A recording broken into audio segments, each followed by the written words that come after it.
slowly turning, taking it all in. She was not looking at the work of a madman. She was looking at the work of a genius, a work of profound, intuitive, and deeply solvable brilliance. You saw it, she said, her voice a soft, stunned whisper. All this time, you saw it all. Frank, who had been watching her, his arms crossed, his expression a mask of weary, defensive distrust, saw the look in her eyes. It was not a look of pity. It was not a look of condescension. It was a look of pure, unadulterated, professional respect.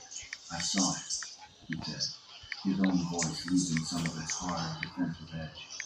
But no one would listen. I'm listening now, she said. And so, in the quiet, dusty, and sacred space of that basement, surrounded by the ghosts of the city's forgotten children, an alliance was formed. Frank began to walk her through his investigation, his long, calloused finger tracing the lines of string on the map.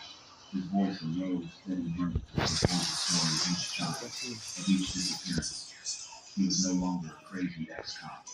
He was a star witness, the keeper of the ground truth, the man who had the one thing to own, multi-million-dollar investigation of the recent assault, shoot, homicide, Hogan's got her own investigation about the ghost monster, about the financial shell corporation, about the high-level data-driven intelligence that had led her to Chicago. And then he showed her the final, most important piece of his puzzle. He showed her the blurred, pixelated, and yet absolutely, damningly clear images of the plain, white, Midwest logistics van. Agent Martinez stared at the photo, a jolt of pure, electric, professional excitement shooting through her. Her own vast and faceless data set had just been given a name, a logo, a tangible, physical, and utterly huntable target. Mr. Dorsey, she said, her voice now tight with a new, urgent purpose. I think you and I are about to become very good friends. The two lonely hunters had finally, and providentially, found each other. The war was no longer solitary. The alliance between the old analog cop and the young digital vet was a force of evil. Frank Dorsey's basement became their new super.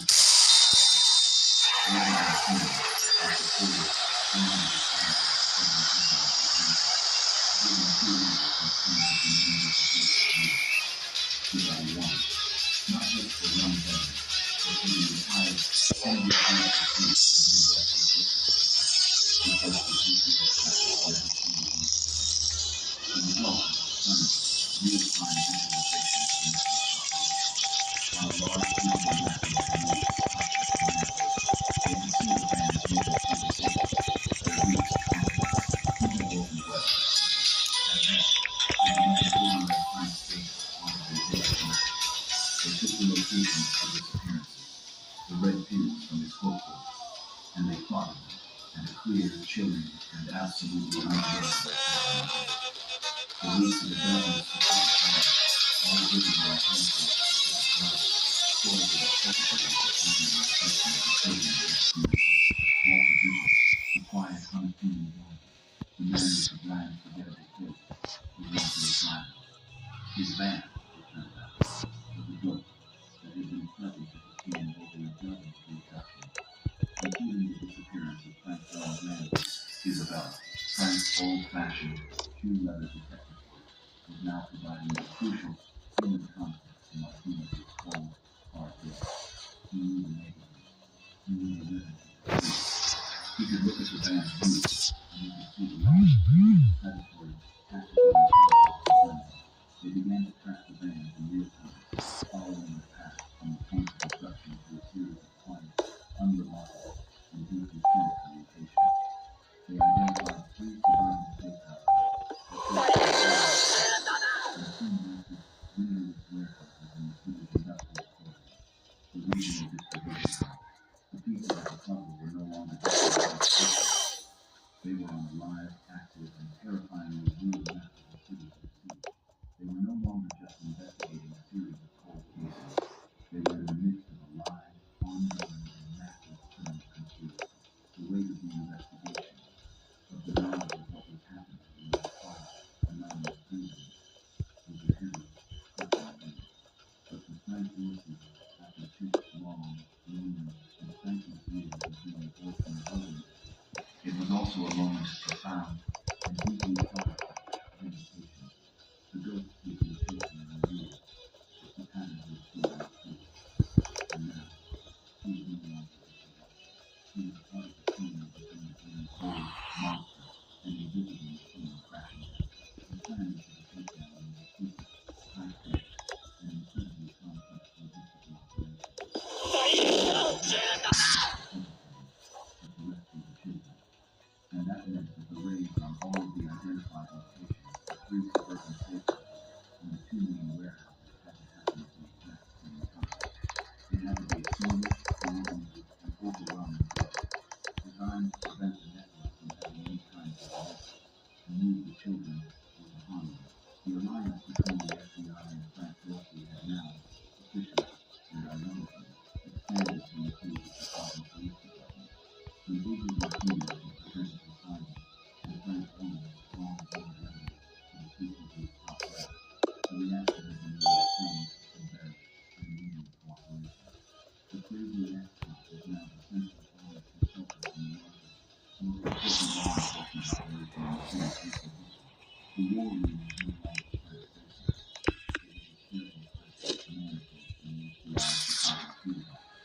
But the heart of the operation, the deep human knowledge of the city's forgotten homes, was still his. He worked side by side with Agent Martinez, his old hand-drawn mask now digitized, his handwritten notes now entered into the federal record. He felt a strange, revealed sense of detachment from it all. For 6 years, this had been his private, lonely war. Now, it was a massive, impersonal, and highly militarized operation. But he knew that this was the only way. This was the only way to bring the children home. The tension in command post in the 24 hours leading up to the raid was a quick, palpable trigger. The plan was simple. 5 locations. Over 200 federal agency police officers. A fleet of armored vehicles. A helicopter for aerial surveillance. Frank sat in the corner of the room, forgotten to the trunk of the and a light, controlled, efficient service from the gate window. He was alone. The universe actually did its thing. But every second of that service, and the private, new FBI agents, the hardened, veteran SWAT commanders, knew that they would only do it because of him, because of his stubbornness, because of his obsession, because of his refusal to lose. Each of those targets at the exact same moment. The scene in the command post was one of hot, unbearable tension. Frank Dorsey and Agent Martinez stood side by side, their eyes fixed on the bank of monitors that displayed the live, German imaging feed from the helicopter hovering, unstable, high above the city. The radio showed pictures of the fallen cliffs and protecting posts of the two leaders. The first report came from the civilian safe haven. Soon after, from the roof of the primary residence, they had multiple updates had been posted. We had children. We had 6 children, and they had died. The radio contained the disturbing release flash through the command post. The reports from the other 2 safe houses were the same. More children, terrified, now weak but alone, rescued from the flames to local shelters in Brooklyn. But the main focus, every American's memory flashbacks, were the bleak, terrifying unknown. These were the local safety points, the places where they believed the majority of the children were being held. The raid on the first warehouse was a swift, brutal, and efficient operation.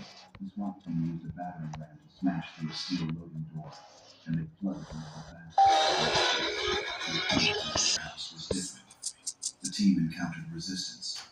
A brief but violent firefight erupted in the darkness. When it was over, 2 of the network's enforcers were down, and the team began the slow, methodical process of clearing the vast, maze-like space. And then they found the wall. At the back of the warehouse, there was a section of the wall that didn't look right. It was newer, the cinder blocks a different color.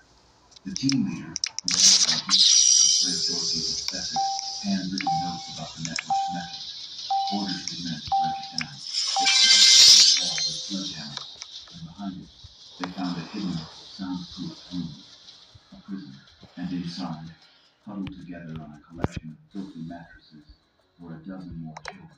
The team leader got on his radio, his voice thick with an emotion he was struggling to control.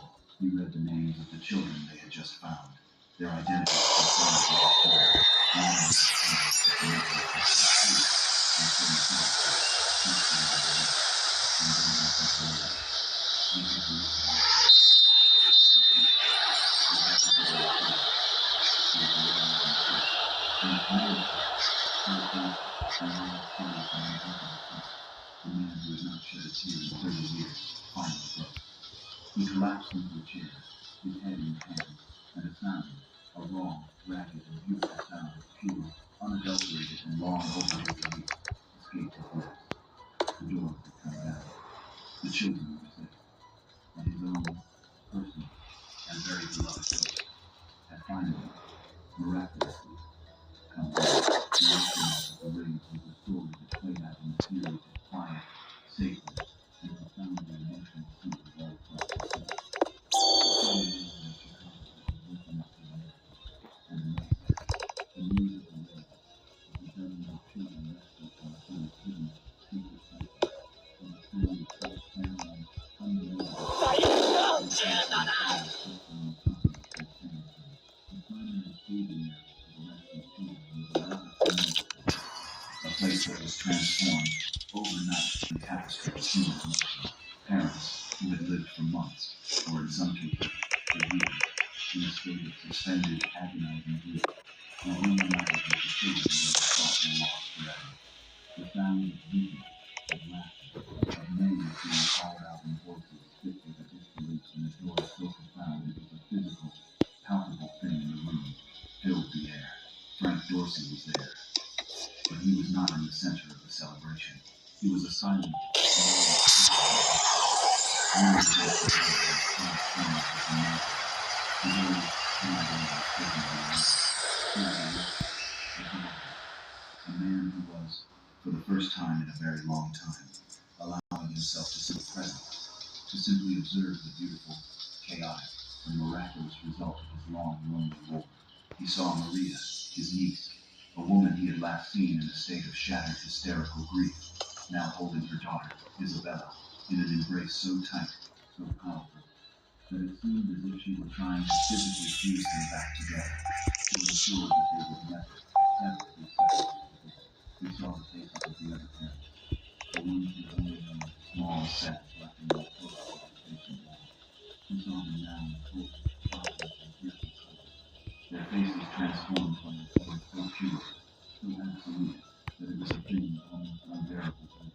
Adrian Martinez found them there, a cup of coffee in her hand.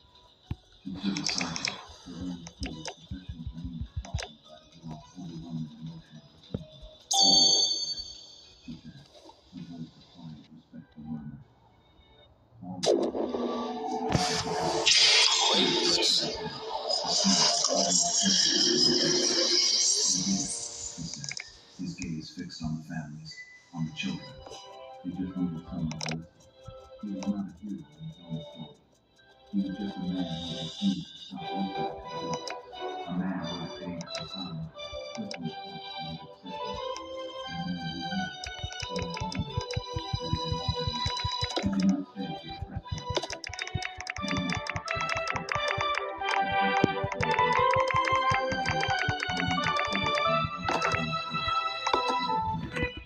He walked down into the courtroom, into his war room. He stood for a long time, looking at the walls and the desks, at the writers' covered pages, at the faces of the children who had come to life so recently, and then, gradually, looking at the vacant window. He took down the paper of Isabella, of the other children who had just been found. He took down the